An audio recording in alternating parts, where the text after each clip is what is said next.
Michael Jackson, la légende, le roi de la pop. Eh bien, croyez-moi ou non, mais cela n'a pas toujours été le cas.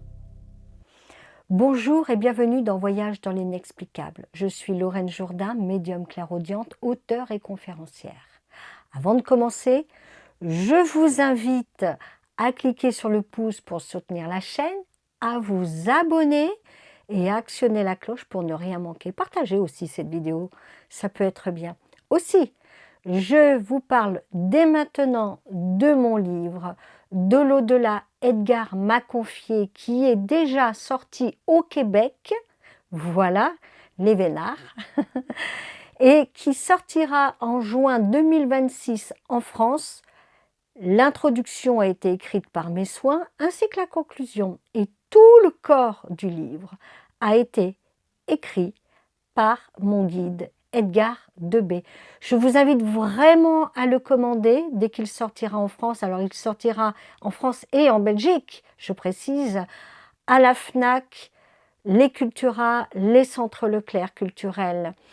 Et vraiment, il va vous parler, enfin le livre, il parle de sa vie, il parle du passage dans l'au-delà, comment est l'au-delà, et il a aussi des messages pour nous. Je vous invite vraiment à le lire. Toutefois, aujourd'hui, je vais vous révéler la lecture karmique de Michael Jackson. Parce que derrière la star mondiale, derrière la voix, derrière le charisme, derrière la fortune, derrière le mythe, il y a une histoire d'âme beaucoup plus ancienne. Michael Jackson n'est pas devenu Michael Jackson par hasard.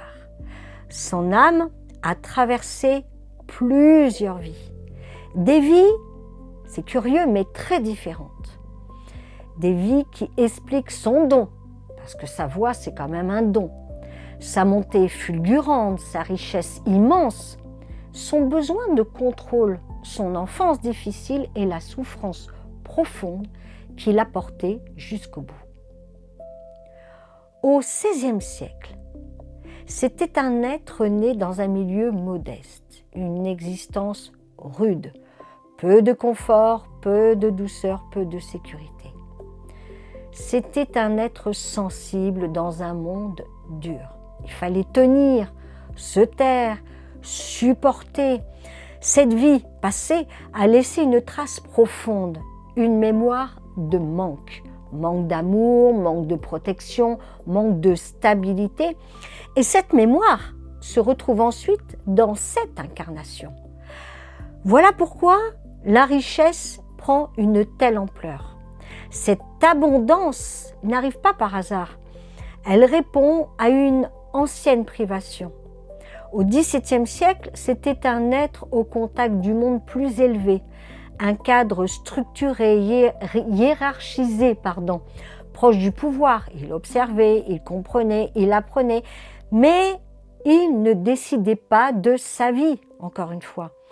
Cette vie a laissé une autre empreinte, laquelle? La dépendance, la sensation de ne pas maîtriser son environnement, et cela explique le besoin extrême de contrôle dans cette incarnation.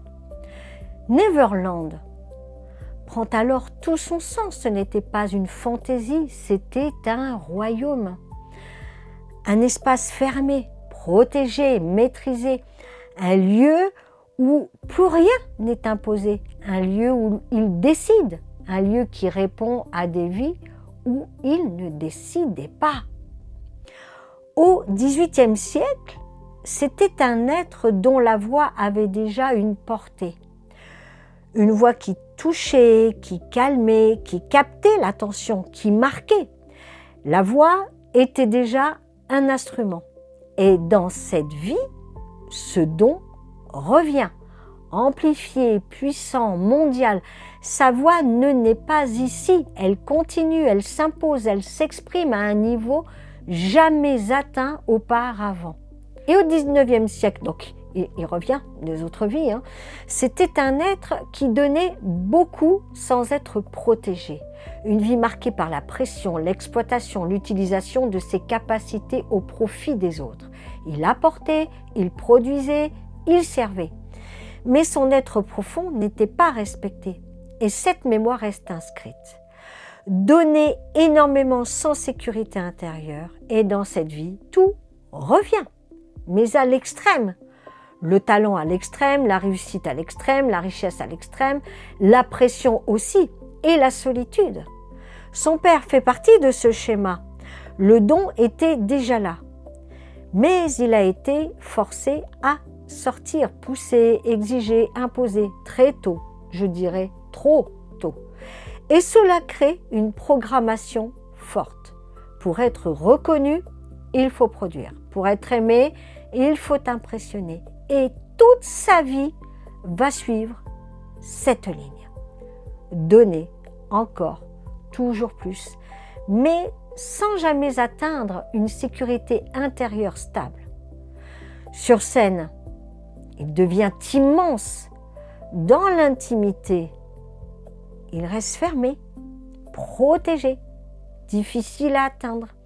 Parce que dans plusieurs vies, la puissance s'est développée dans le rôle, mais attention, pas dans l'être. Et cela crée une fracture. Et enfin, il y a sa mort. Michael Jackson n'est pas parti vieux, il est parti jeune. Et cela fait partie de sa lecture karmique. Son âme n'était pas venue pour durer. Elle était venue pour une incarnation intense, rapide, extrême, une vie où tout devait être vécu au maximum. Le don, la lumière, la richesse, la pression, la blessure, le décalage avec le monde humain. La peur de la contamination, le besoin de se protéger, la distance avec le monde, tout cela ne parle pas seulement du corps, cela parle d'une âme qui supportait de moins en moins la densité de l'incarnation. Et la fin arrive là, non pas comme un hasard, mais comme une limite. La limite entre une âme immense et un corps qui ne pouvait plus porter autant. Sa mort marque la fin de ce contrat, parce qu'il était venu pour marquer, pas pour durer. Michael Jackson n'était pas venu apprendre à briller, contrairement à ce qu'on peut penser. Il était venu traverser une lumière immense et comprendre jusqu'où une âme peut aller dans le monde humain sans s'y perdre.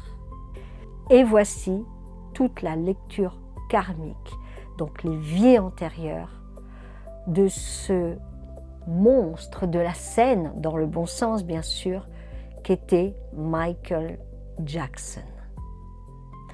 N'hésitez pas à cliquer sur le pouce, je le rappelle, et abonnez-vous pour ne rien manquer des vidéos et actionnez la cloche. Et en attendant, je vous dis à très bientôt pour un nouveau voyage dans l'inexplicable. Écoutez les musiques de Michael Jackson, elles sont magiques.